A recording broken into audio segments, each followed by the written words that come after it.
South Jersey's play-by-play home for the Eagles, Touchdown! Sixers, It's good! and Flyers. Oh, big save by Carter Hart. 97.3 ESPN, WENJ, WENJ HD, Millville, Atlantic City, a Town Square media station. This is Sports Bash Saturday with Josh Hennig, live from the Matt Blatt Kia Studios. Now, Sports Bash Saturday. Here's Josh Hennig. Josh Hennig here on Sports Bash Saturday, 97.3 ESPN FM, the 97.3 ESPN mobile app. Of course, we are live on YouTube and Twitter at 97.3 ESPN. Another busy football weekend. I'll be leading you up to Notre Dame and Cincinnati coming up. Coverage at 1:30 p.m. Joining the show this week, we got Johnny Avello from DraftKings. He's the guy who sets the lines, the odds maker over there for the sports books. He'll be joining us to get more into the football weekend. Of course, you guys can chime in and join the show as well. Text board is open, 609-403-0973. Also, you can DM the show through the 97.3 ESPN mobile app, powered by First Bank of Seattle City. Busy football weekend, but we got to start with the Eagles because, tomorrow's game is going to be an interesting situation, okay? I'm not going to lie to you guys. All right, I'm not going to placate this. I'm not going to sit here and tell you the Eagles are going to win when they're not going to win or anything like that. But tomorrow is less about specifically winning and losing than it is about actually Nick Sirianni and his team buying into the one thing that they have been putting out there. I mentioned this to Billy Schweim earlier on the locker room just a few minutes ago. This is a coaching staff. This is an organization that has constantly said things like, we want to get 1% better every day. Accountability, fundamentals, discipline. The fundamentals and discipline have not been there. The accountability, I don't even know where that is. But what I want to see even more so is the 1% better. I want to see the Philadelphia Eagles play 1% better than they did last week. And I don't think that's too much to ask. Because the Cowboys game, Sirianni and his defensive coordinator, Jonathan Gannon, both got outcoached thoroughly on Monday Night Football. I need them both to be 1% better. When you look at everything that's going on with this team, I need the players to be 1% better. Don't commit penalties. Don't commit turnovers. Stop being ignorant. Play better. If this team literally just follows what the coach's mantra is, I'm not saying they're going to beat the Chiefs, but they won't get embarrassed like they were on Monday Night Football. They were thoroughly embarrassed in that game. That was absolutely, positively pathetic. So I don't need the Eagles to really win tomorrow. I'll be cool if they did. No, I need them to be 1% better. I don't think that's too much to ask. Because that's what every Eagle fan deserves. All of you Eagle fans going to the game, tailgating in the parking lot. All you Eagle fans getting up in your gear, watching at home, going out to a local establishment. You deserve this team to be better than they were on Monday night. And if Nick Sirianni and the Eagles can't accomplish that tomorrow, then we have a whole new conversation to have coming up the day after the football game. We have a brand new set of issues to concern ourselves with moving forward. I'm serious. I need this team, this organization to get their head out of the sand. I told Billy Schweim, if I'm a player in that locker room, Someone's got to grab Derek Barnett by the face mask and tell him to wake up and grow up.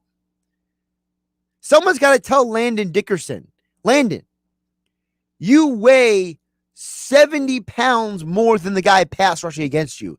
Just lean on the dude. Don't hold him. Don't let him olay you. Lean on him. Years ago, when Khalil Mack was first traded to the Bears, it was a primetime game. I don't remember if it was, I think it was Sunday Night Football. It might have been Monday night, but just hear me out for the story for a second. Khalil Mack was starting to wreak havoc on the game. And the Packers made a very, very simple adjustment at halftime. Brian Bulaga, who was playing right tackle at the time, just started putting his weight on Mack. Mack would try to get low, and Bulaga would just put his body weight onto Mack to slow him down. So now Mack's basically having to like a half, military press, half squat Bulaga to get off of him. And he didn't get any more pressure the rest of the game. And it was a simple adjustment. That's what I mean by 1% better. Just make simple adjustments. Just make simple changes. Just do simple things to be better. Because the city deserves this team to play better. I mean, the Phillies completely dropped the ball in Atlanta. They completely just failed each other. You had two guys show up in Atlanta, and the rest of the team didn't even try. And one of those guys won't even be with the team next year. That being Andrew McCutchen. So now, if you're the Phillies, your season's done. I mean, you win last night. What a useless win that was. You get swept by the Braves, and then you go to Miami and get a win. Whoop-de-doo. Go get your paychecks and go home. The Sixers got all this drama with Simmons. He doesn't report. Sixers aren't going to pay him. They take the $8.5 million and put it in an escrow account so they can just draw from that account all the fines because they can't trust him to actually pay his fines. That's how messed up this is. Just think about that for a minute. Ben Simmons is such a petulant child that the organization has to not just withhold his paycheck because he won't report, but they're going to withdraw from the $8.5 million the fines that he's going to incur because they can't trust or rely on him to actually be an adult and pay his fine. It's like when the government has to go out and do auto withdrawal from someone's paycheck because they can't pay child support because they're a petulant child who can't grow up and be responsible for their own actions. That's who Ben Simmons is. That's what the Sixers are doing. That's what the Sixers are dealing with. They're dealing with a petulant child. And now Joel Embiid speaks out against him. Simmons has put his line in the sand. He won't cross it. So the Phillies are pathetic. The Sixers are a soap opera. The Flyers, I want to get excited about the Flyers, but they have a bunch of injuries they're dealing with right now. So I don't even know what this team's going to look like with all the changes and the injuries going into this season.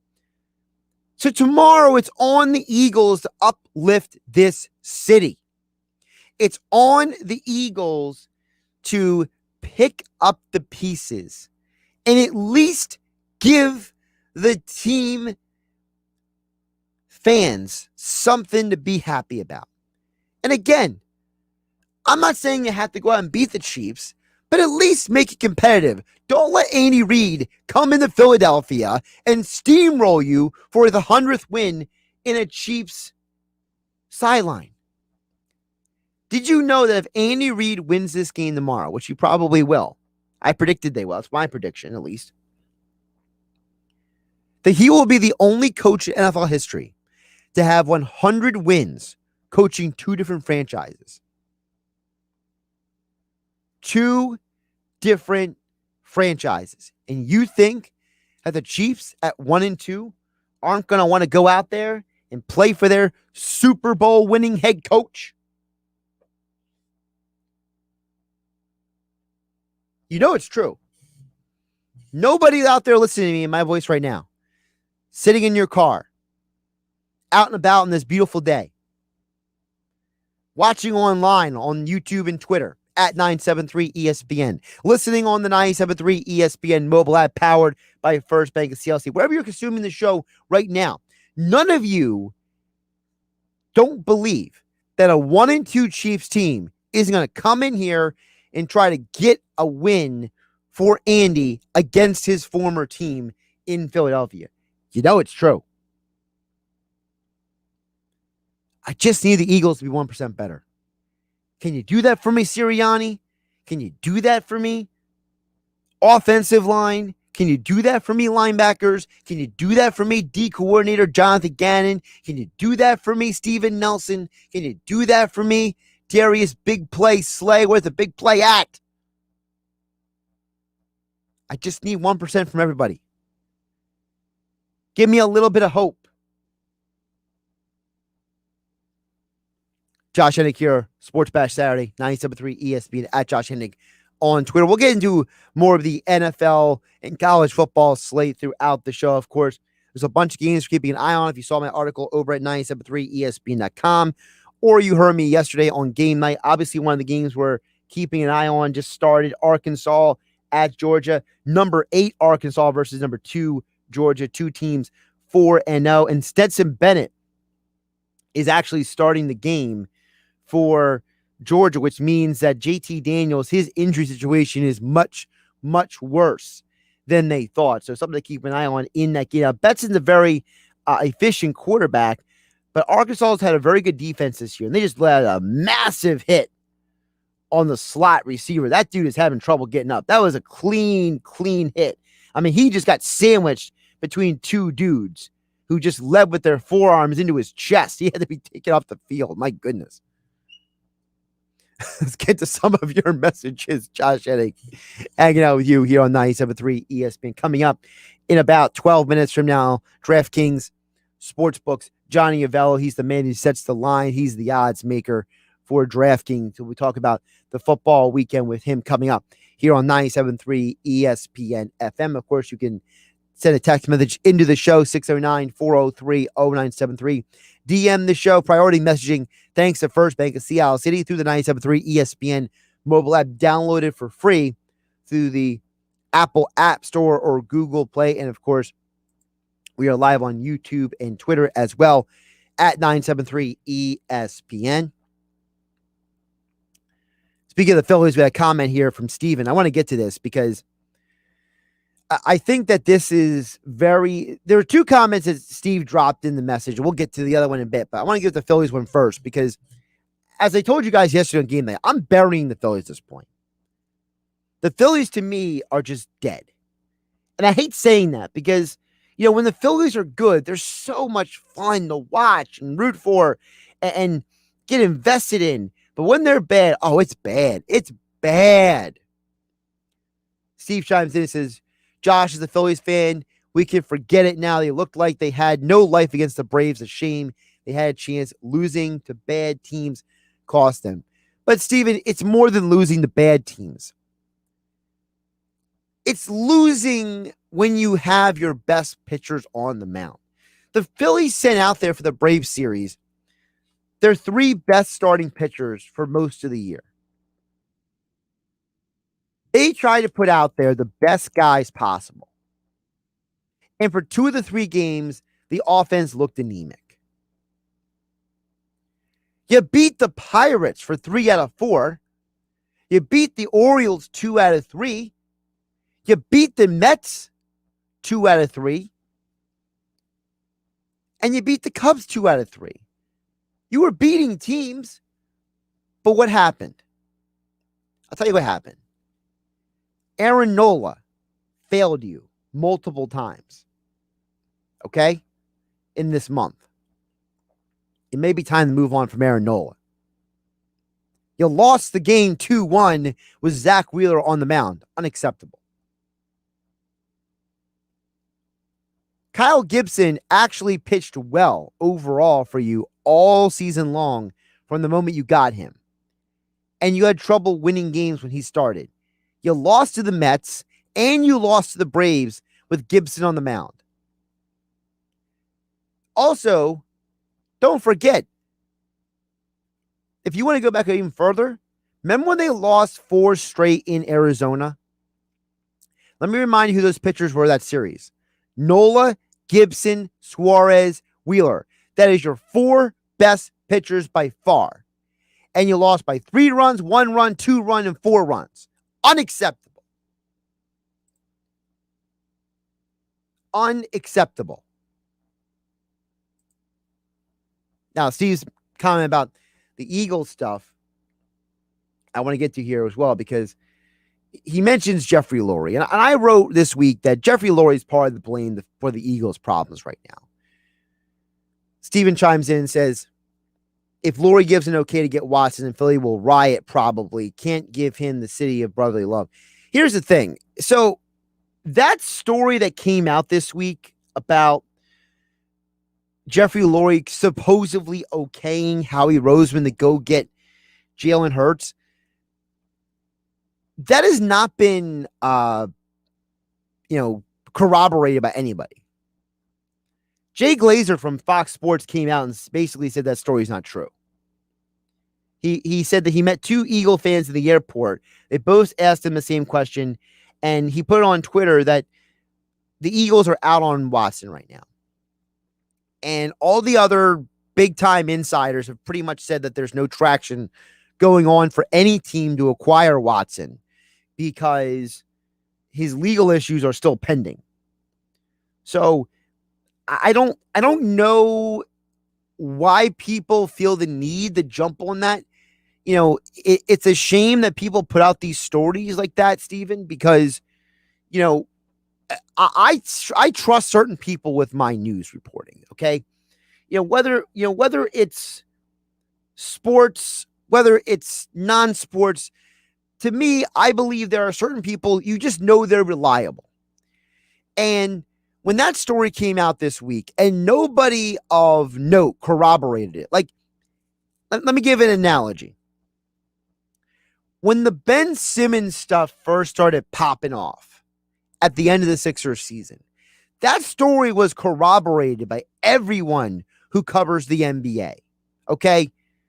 Woj, Shams, Windhorst, our own Scoop B's joined the show from Valley Sports, brought it up multiple times.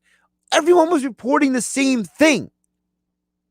Everywhere you turned, it was the same report.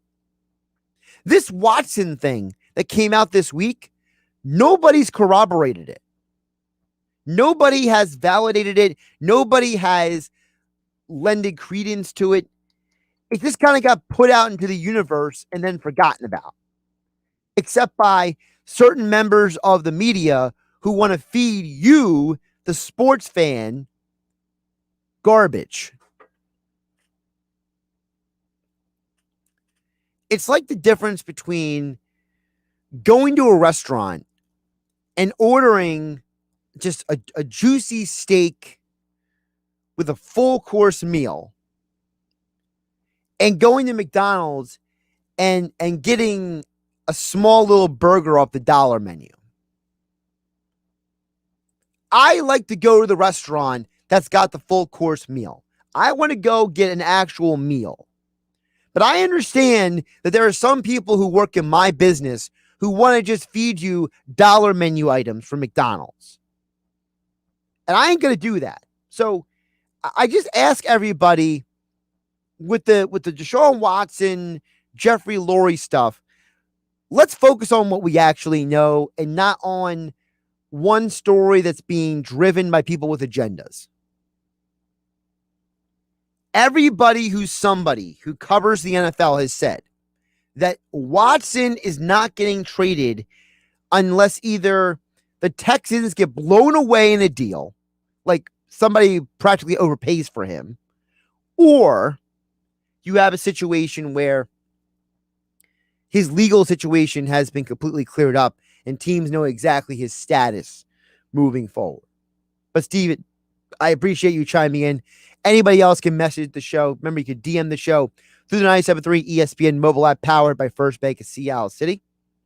Of course, we are live on YouTube and Twitter at 973ESPN. And the text board is open 609-403-0973. Coming up next, DraftKings, the odd man himself, the man who sets the lines, Johnny Avello, joins us coming up right here on 97.3 ESPN FM and the 97.3 ESPN mobile app powered by First Bank of Seattle City. This is the radio home for Philadelphia Eagles football. It's week 4 of the 2021 season. Tomorrow, hosting at the link. Let's see if they can stop the Chiefs. Take the snap. He's back. He steps up. He's under a rush. They've got him again. Pre-game coverage begins at noon.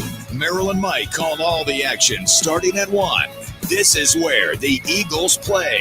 97.3 ESPN, South Jersey's Eagles station.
Jersey football season has finally kicked off, and that means PropSwap has the best odds in the country on futures, props, and parlays. Now is the best time to get involved while the odds are high. Who will win the MVP? Who will win the championship? These odds are America's best, only found on PropSwap. Don't miss out on a money-making opportunity by heading to PropSwap.com or downloading the free PropSwap app. Join in on the fun today and start PropSwapping your sports bets. This is Sports Bash Saturday with Josh Hennig, live from the Matt Blatt Kia Studios. Here's Josh Hennig. Josh Hennig here. Sports Bash Saturday, 973 ESPN FM, 973 ESPN mobile app, powered by First Bank of Seattle City. Love to hear from you guys throughout the show. Steve's got more messages. I'll get to Steve a little bit later. He got just went on a rapid fire on the messengers there over on the YouTube channel. But of course, you can chime into the show through the 973 ESPN mobile app. It's free thanks to First Bank of Seattle City. Of course, you also have a situation where you can text in 609-403-0973 as well. Josh Hennig hanging out with you here on 973 ESPN. We'll be here till about we'll lead you up to 1:30. Coverage begins Notre Dame versus Cincinnati, one of the big college football games of the weekend right now. Georgia has a 7-0 lead over Arkansas. Number 2, Georgia versus number 8, Arkansas. We'll keep you updated on that game as well as others throughout the day. But a little big NFL breaking news popping off right now, being reported by multiple people right now. Rob Gronkowski is officially out for tomorrow night's game. Apparently, he is not even on the plane to New England. So he won't even be on the sideline. Probably smart. They want to make sure that if Rob's not going to play, he doesn't try to talk his way into the game. But he will not play versus New England. So that's a big loss for the game. No Gronk in New England. So Brady will have to go to another 20 targets. I think that this is more of a nostalgic disappointment that Gronkowski is not going to play tomorrow than it is an actual impact on the game. You know, my opinion coming into the game was if Gronk was going to play, that Belichick and his people were going to eliminate him from the game plan altogether. I think what Belichick's going to do against Brady tomorrow night is he's going to take something away from him altogether. I think Belichick understands, look, I don't have the firepower to take down the Buccaneers for 4 quarters, but I do have the resources and the football acumen to turn around and say, okay, I can take one thing away. And I think that one thing was going to be Gronk. Now maybe it's Antonio Brown. Now maybe it's Mike Evans. You know, maybe Belichick says, look, I'm going to take away one part of the field, beat me the rest of the game, beat me the rest of the field, or something like that. I kind of feel like that's what's going to happen. That was horrible tackling by Arkansas. My goodness. That was ugly. I mean, you had them on fourth down. You were going to stop them, and they just failed at life. That's horrible. But anyway, back to the Patriots and Bucks. Look, I think that the loss of Gronk is more impact on fantasy football than it is on the actual game. For those of you out there who have been riding Gronk because he had some great weeks, or someone like me who popped him in your flex spot, for us, it's of consequence. But I think for the game itself, I think that you're going to see that Brady and the Bucks are probably going to get off to a slow start because Belichick will throw something at them that will be a curveball, and they'll have to adjust, and eventually they'll pull away and win the game by probably 10 points at the end. So that's kind of how I see that game going tomorrow night. But obviously, no Gronk is a big news headline going into the game. And I thought the point that Jordan Schultz brought up of ESPN was a very interesting thing to keep an eye on when it comes to Gronk moving forward. And that is Jordan Schultz of ESPN put it out there that Gronkowski during his 1-year retirement discussed rushing back from injury as a key issue reason why he stepped away from football. And you have to wonder, is Gronk not playing because he told the team, don't let me on the plane because I'll try to talk my way onto the field? Is there a possibility that Gronk and the team is protecting him from himself? Because the main reason why Gronk retired for that 1 year was because the injuries got so bad for him. The injuries piled up so much. And I think Jordan brings up a great point of ESPN. If you are a guy who has an injury history, there's a part of me that wonders if you look at being injured differently than you did previously. Like, Gronk used to be the tough guy, right? Gronk used to be the guy who, would tough it out, would, go out there with the huge arm brace and with the back brace and with all these different equipment on his body to help him play football. And it's part of me that wonders, did Gronk basically decide at one point, I can't do that anymore. I can't put my body and my mind through that anymore. So it's something to keep an eye on, because if Gronk can't come back, not just this week, but maybe weeks to come, do the Buccaneers have to just move forward and say, look, we're going to plan for no Gronkowski until further notice, until he feels he's ready and the doctors feel he's ready, not just physically, but mentally.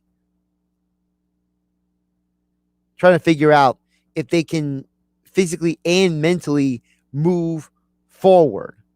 So it's just something to keep an eye on with the Buccaneers. That's a little news out there for the Bucks-Pats game. Of course, you can hear part of our triple header in the NFL tomorrow here on 97.3 ESPN FM and 97.3 ESPN mobile app powered by First Bank of Seattle City. Of course, tomorrow, Billy Schwein in the locker room, 10 a.m. to noon. Following that will be Eagles versus Chiefs. Then we got the NFC West showdown between the Seahawks and the San Francisco 49ers. Then Sunday football, the Bucks and the Patriots. So full wall-to-wall coverage all day long of the NFL tomorrow on 97.3 ESPN. Josh Hennig hanging out with you in the studio. Of course, you can chime in whatever's on your mind. 609-403-0973 is the text board.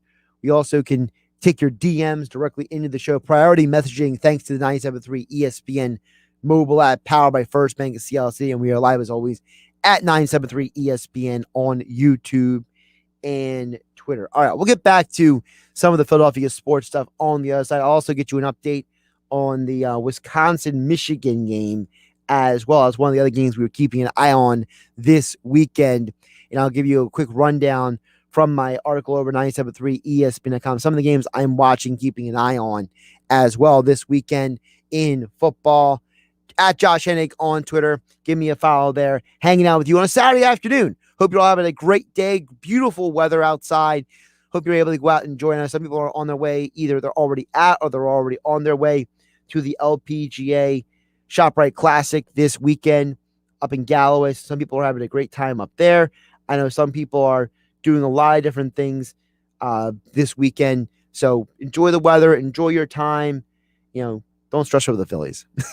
Josh Hennig hanging out with you on 97.3 ESPN FM. Listen this Saturday to Notre Dame football A pick six party for the Fighting Irish defense. on 97.3 ESPN. Hi, Notre Dame fans. This is Paul Burmeister. Join me, Ryan Harris, and Tony Simeone this Saturday. The Irish come home to host Cincinnati in South Bend.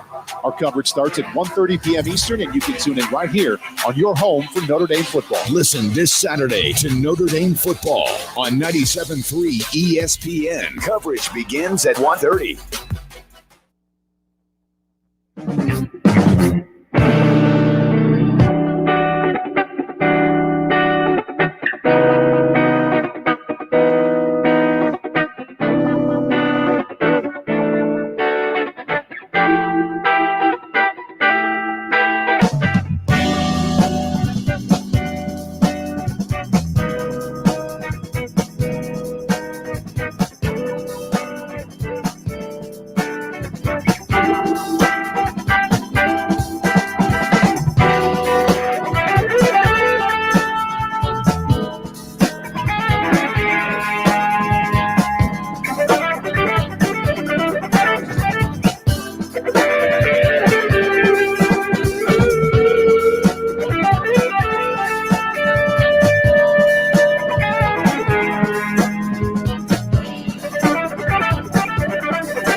Just because summer is over doesn't mean the Jersey Fresh season is. New Jersey Department of Agriculture wants to remind you that all Jersey Fresh fall favorites are now harvesting. Apples, beets, broccoli, squashes, spinach, and so much more. Get real local Jersey Fresh. This is Sports Bash Saturday with Josh Hennig, live from the Matt Blatt Kia Studios. Here's Josh Hennig.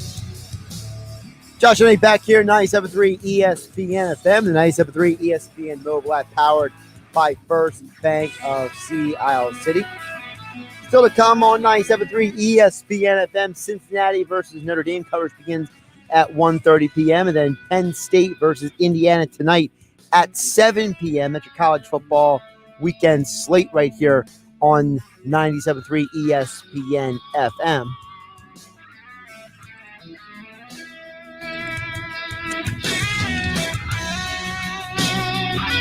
Get a couple of your messages here throughout the show. Of course, you can chime in on the text board, 609-403-0973. 609-403-0973 is the text board. You also can chime in through the 97.3 ESPN mobile app, powered by First Bank of Sea Isle City. And of course, we are live, as always, on YouTube and Twitter at 973 ESPN. It's been a rough week for Philly sports, guys. Really has been. You know, in the Philly sports world,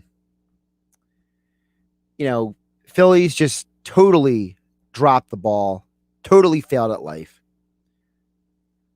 Ben Simmons saga. I mean, this thing's going to hang over the Sixers all season long until they actually trade him.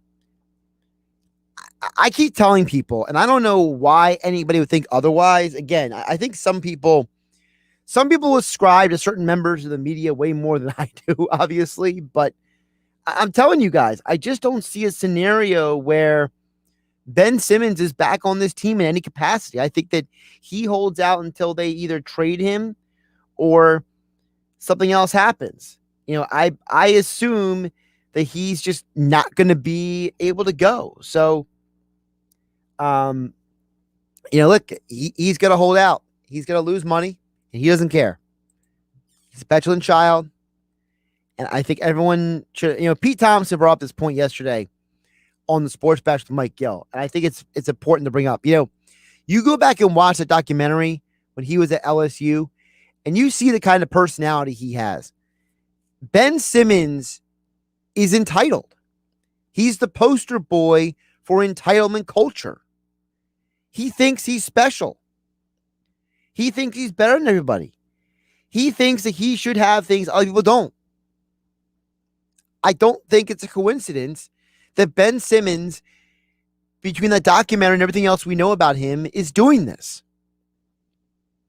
What's surprising to me is that it took Joel Embiid until this week to come out and lay down the gauntlet like he did.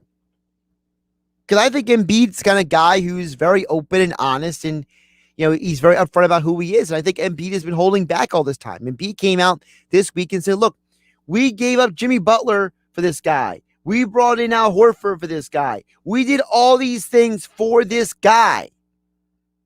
And I'm disappointed. And I'm not happy. Embiid is not happy with this situation. I think Embiid feels like Ben has betrayed and let down everyone in the Sixers organization. I'm not trying to put in words in Embiid's mouth. I'm just telling you I think Embiid feels. I think Joel Embiid looks at the Ben Simmons situation as a serious setback in their ability to go win a championship.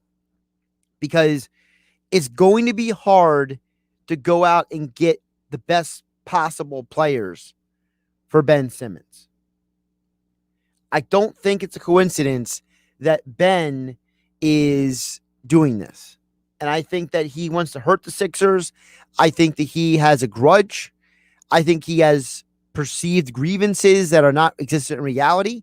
I think they're more a reflection of the fact that he's somebody who wants things handed to him. I don't even know if Ben Simmons really wants to play point guard. I don't even know if Ben Simmons knows what Ben Simmons wants. Just look at his personal life, okay?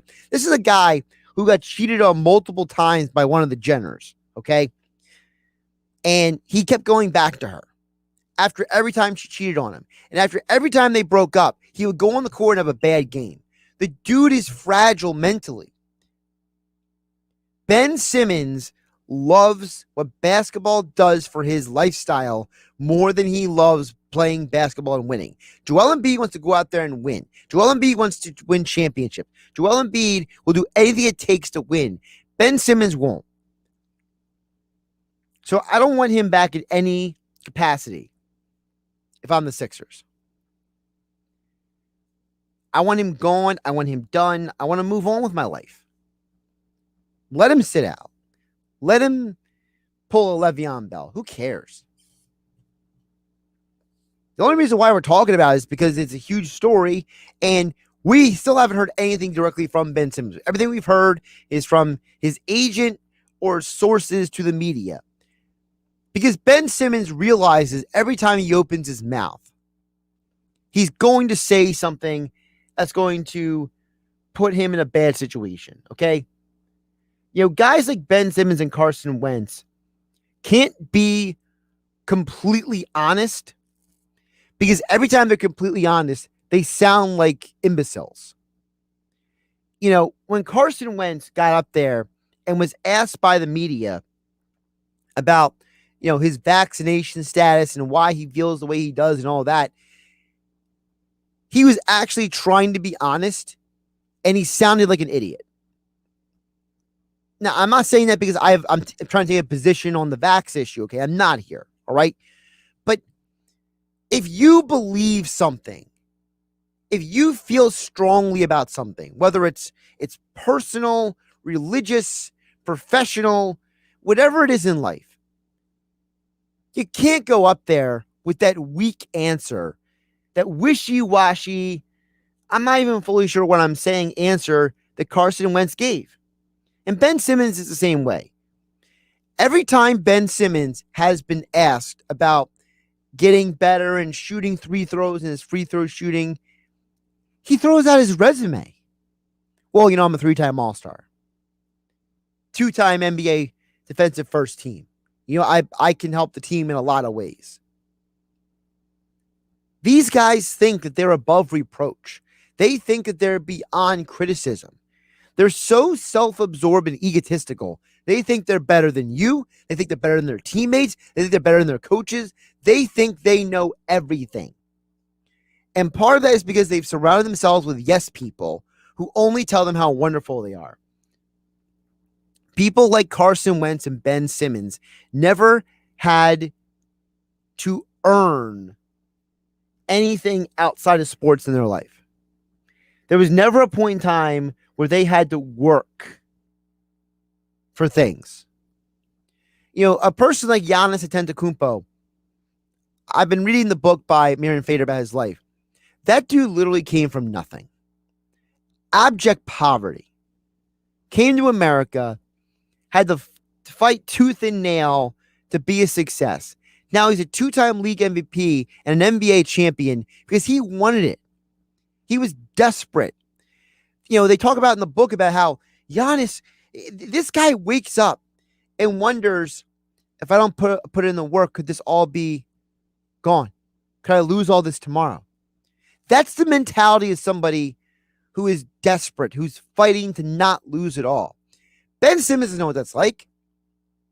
There's never been a point in time in Ben Simmons' life where he has been wanting of anything except for maybe the affection of a woman that he's obsessed with. Ben Simmons has never had to worry about if he's going to have enough food to eat that day. Ben Simmons has never had to worry about if he's going to make his basketball team. He's never had to worry about how am I going to get to and from practice. Ben Simmons has never had to worry about, you know, what school am I going to go to.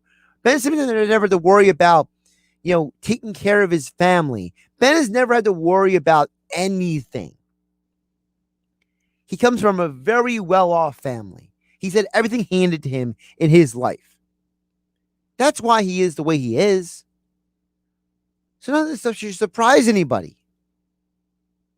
Now, maybe it would surprise you that Ben Simmons has such a poor basketball IQ, considering the fact that we were all told coming out of college how smart he was and how talented he was. And there were times at LSU you saw him and you were like, you know what, maybe he can be some variation of a Magic Johnson, LeBron James, be what Giannis Antetokounmpo is now. Maybe do a little what Grant Hill did back in the day with the Detroit Pistons.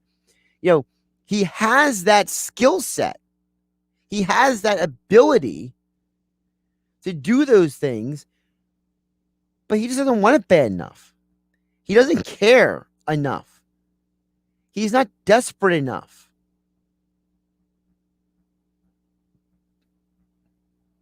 And honestly, if I had to have a conversation with Ben Simmons right now, I would ask him honestly, Ben, why do you think anybody else wants you if this is how you act?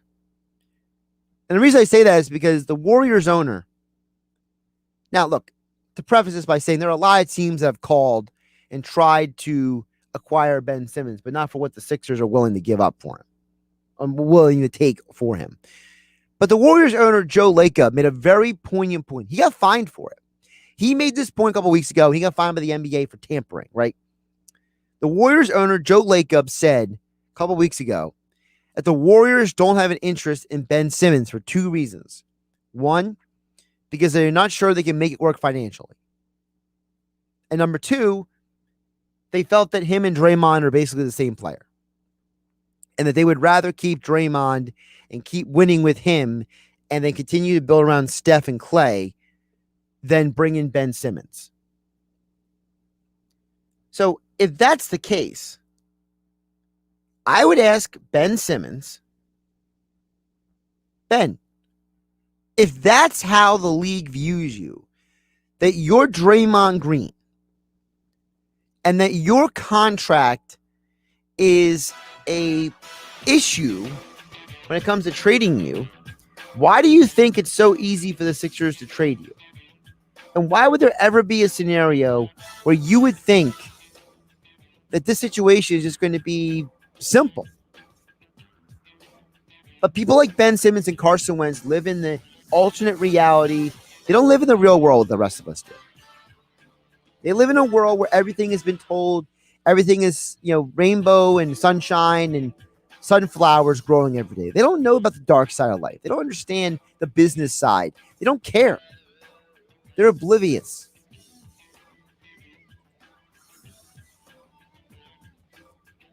Josh Hennig here. Sports Bash Saturday, 973 ESPN FM, 973 ESPN mobile app. All right, I'll get off my soapbox. I'll get to your guys' messages on the other side. Text board, 973 ESPN mobile app, YouTube and Twitter. Get to your messages next, 973 ESPN. Today on College Football on ESPN Radio. We now begin an 8-game Big Ten slate every single week. It's going to be a dogfight. Oh, my goodness, what a catch! The Indiana Hoosier storm into State College, Pennsylvania, and face the undefeated and fourth-ranked Penn State Nittany Lions. Indiana, number 4 Penn State. Run it. It's College Football Saturday on 97.3 ESPN. Coverage begins after Notre Dame football.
We know sports. 10-5 touchdown! 97.3 ESPN, WENJ, WENJ HD, Millville, Atlantic City, a Town Square media station.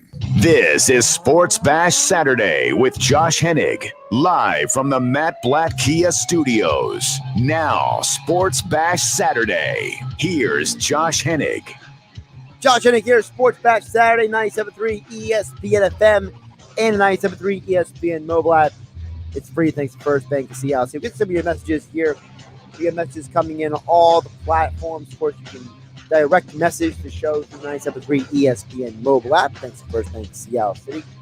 You can also still text in 609-403-0973. Also at YouTube and Twitter at 973 ESPN. Over on the text board, we'll get to those messages. Nick from Brainteen, also more messages from Steve over on YouTube as well. Don't forget, still to come, coverage begins at 1:30 p.m. We have Notre Dame versus Cincinnati today. Of course, that coverage is part of our 2 games today of college football. Penn State versus Indiana coming up at 7 p.m. tonight. So we got Notre Dame and Penn State for all of you guys out there, whether you're driving around, listening in your car, wherever you're at.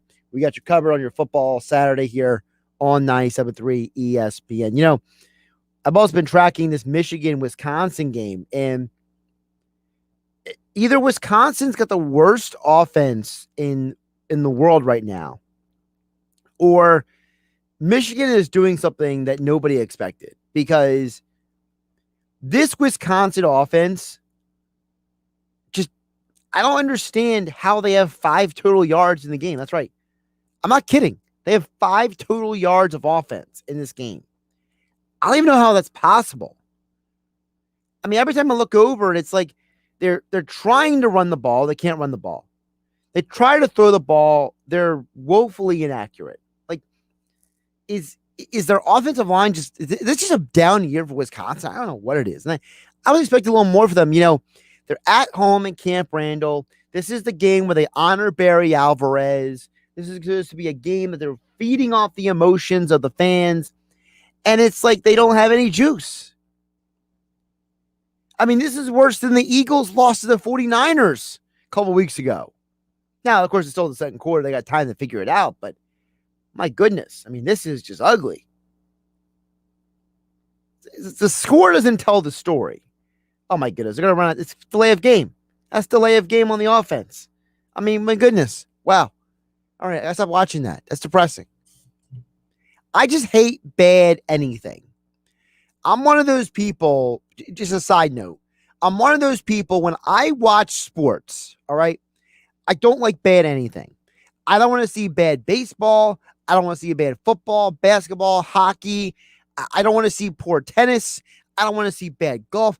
I don't want to see poor anything. To me, if you are playing at the highest levels of your sport, of your activity, of your whatever, I want to see the best of the best play. I don't like seeing bad anything.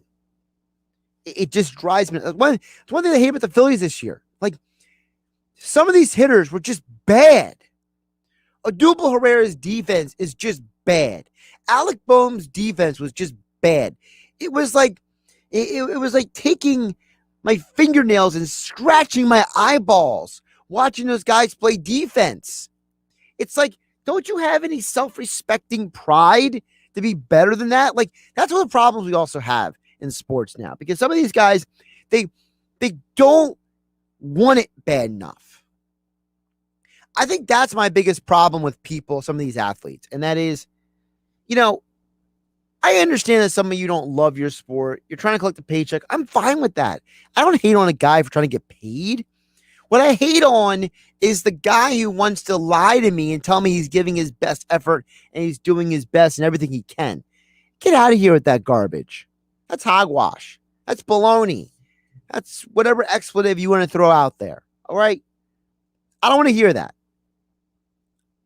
Actions speak louder than words. Show me what you're doing. I just hate bad anything. All right. Let's get some of your messages here on a Saturday afternoon here on 97.3 ESPN. Nick from Brigantine chimes in and says, Josh, I can't wait to hear the crowd when Ben Simmons misses his first foul shot when he returns to Philly. I would think that the worst day of Ben Simmons' life will be the day he returns to Philadelphia. Because Ben Simmons has proven that he is nothing like any blue-collar sports fan. And it's not just Philadelphia. It's New York fans. It's Chicago fans. It's Pittsburgh fans. It's Boston fans. It's these blue-collar cities where people have to grind and work their tail off for everything that they have. And how can you not look at Ben Simmons and dislike him? It's impossible. I always talk about this example. And one of the problems with the NBA a couple of years ago was, remember, everybody was sitting all the time, taking a day off and everything. And I always tell people, if you are a parent, okay, and you have kids and you want to take them to a game, and you're someone who doesn't make big money, okay, you're not out there making 75, 90,000, 120,000, whatever it is a year. Maybe you're making a more modest income, somewhere between 35 and 45, let's say, or maybe you're making 48. Maybe you're well off enough to be able to take care of your family, but you're not well off enough to have a really interesting life. You know what I mean? You don't live the Instagram flashy life, right? And you want to take your kids to a game, right? And you look at the schedule and you're like, oh man, the Lakers are coming to town. I want to take my kids to go see LeBron, the Lakers play the Sixers. And you go out there and LeBron James isn't playing and Ben Simmons is playing poorly and he doesn't seem to care. And you're just sitting there like, I just spent this extreme amount of money for tickets, to buy my kid a hat, to buy the other kid a shirt, maybe buy something to eat and drink. You got to pay for parking. I mean, this stuff costs a lot of money. This might be the only time you can go to a game and you got to see Ben Simmons pout and moan and look disinterested half the game. Maybe another player is sitting because he's having a rest day or load management. But you spent all your hard-earned money to watch something that you didn't expect. And I think that's part of the problem right now, that these athletes, they just don't understand it. I don't think these athletes understand that unless you're injured, not hurt, injured, they don't understand that at the end of the day, you got to go out there and put your best foot forward. Okay? You got to go out there and make things happen. All right? And I think that these athletes, they don't all appreciate what they have. They don't respect the fans. They don't respect the organization. And Ben Simmons is the poster child for that. Steven over on the YouTube channel chimes in and says, back on the Phillies, Dombrowski has his work cut out for him. They need 2 big bats and bullpen arms. Dombrowski has his work cut out for him. But Steve, I mentioned this yesterday on Game Night here on 97.3 ESPN. Dombrowski has a history of making things happen. I have full faith that he's going to turn this team around, but you might not recognize it next year because when the Marlins won the 97 World Series, that took a huge amount of pushing of buttons to get that to happen.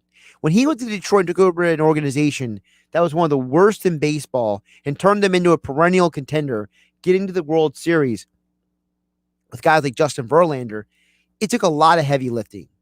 When he got to Boston and had to clean up that disaster over there, it took some very interesting moves, to say the least, some controversial moves, in fact, okay? You know, people forget that when Dombrowski got to Boston,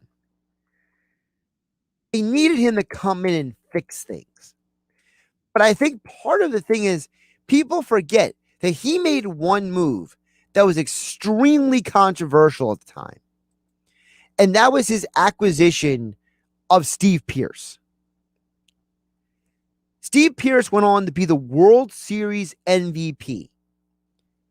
In the regular season, he hit 7 home runs and 26 RBI in just 50 games for the Red Sox the year they won the World Series. In the playoffs, Pearce was a guy that just came up clutch again and again and again for Boston. Overall, he had 3 home runs in the World Series. He had 11 RBI in the postseason that year. But when they acquired him, it was a huge issue because this was a guy who was looked at by some people as a pariah because he was very outspoken politically. He had some very controversial things to say. Some people actually said they didn't want to play with him at all. And Dombrowski went out and got that guy. Dombrowski went out and got the guy and said, I don't care about his off-the-field beliefs. I don't care about his politics. I don't care about his personal beliefs. We need this bat in order to win. And he made an uncomfortable move to help the Red Sox win the World Series. I'm telling you, Philly fans, get ready to be uncomfortable. You're going to see people traded. I would not be surprised if the Phillies opening roster next year does not have Aaron Nola and either Alec Boehm or Rhys Hoskins are not here anymore. I expect Dombrowski to make some serious moves this offseason. All right, we'll get more of your messages on the other side and wrap up the show. Josh Hennig here, leading you up to Notre Dame versus Cincinnati right here on 97.3 ESPN FM. And of course, Penn State, Indiana tonight at 7 p.m. here on 97.3 ESPN. Part of a football weekend. You're home for football in South Jersey. You're home for Eagles in South Jersey, all exclusively on 97.3 ESPN FM. Listen this Saturday to Notre Dame football. A pick six party for the Fighting Irish defense On 97.3 ESPN. Hi, Notre Dame fans. This is Paul Burmeister. Join me, Ryan Harris, and Tony Simeone this Saturday. The Irish come home to host Cincinnati in South Bend. Our coverage starts at 1:30 p.m. Eastern, and you can tune in right here on your home for Notre Dame football. Listen this Saturday to Notre Dame football on 97.3 ESPN. Coverage begins at 1:30.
Hey, Baldy here to tell you about a new team, EMT Solar Roofing and Solar Guardians. See, protecting the quarterback was my job in the NFL, and this team is here to protect your home and wallet by upgrading your roof with solar.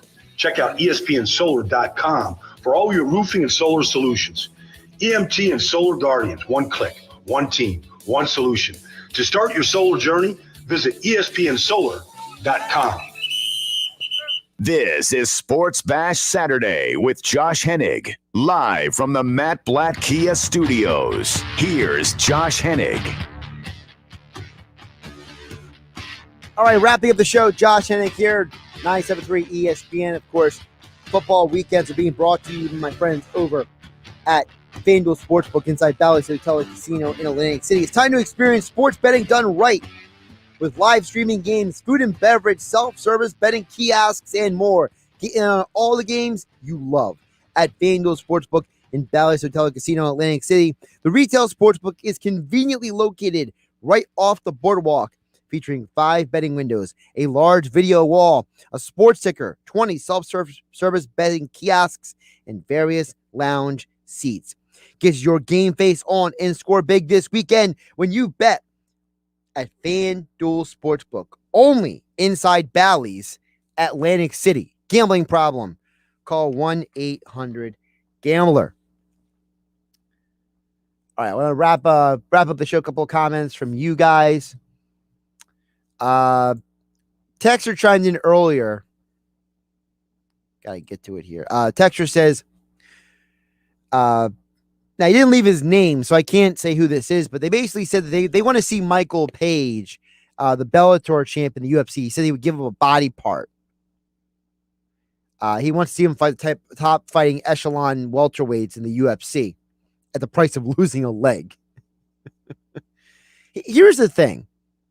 And I'm not saying this to be disparaging toward anybody because, in the world we live in, you got to do what's best for you and your family. But it's well known that Bellator overpays for all their fighters. And I'm not sure if an organization like the UFC or even the PFL, who also has better talent, you could argue, than Bellator, if they're willing to pay what Bellator is willing to pay MVP. So, do we want to see a guy like Page fight the best in the world? Absolutely. But is he willing to maybe take a little bit less money up front to do that? That's a big question. Ryan from Lower Cape May chimes in, says, Josh, I would almost guarantee Ben Simmons makes it clear he will sit out the game for whatever new team he plays for versus the Sixers. Mentally, I don't think he could handle what's in store for him. He will be the most hated player in Philadelphia history. That's from Ryan in Lower Cape May. Ryan, if that's the case, then that team should tell Ben Simmons they won't pay him. You know how they're threatening that these athletes who are not vaccinated, if they can't play in these cities like New York and San Francisco, that they won't get paid? Well, then that team should do the same thing to Ben Simmons. They say, Ben, if you don't want to play in Philadelphia, that's fine, but we're not paying you a game check for that day. I think it's very simple. If you can't play, we're not paying you, Ben. Very simple. You don't want to pay. You don't want to deal with the pressure. You don't deal with Philadelphia. We're not paying you.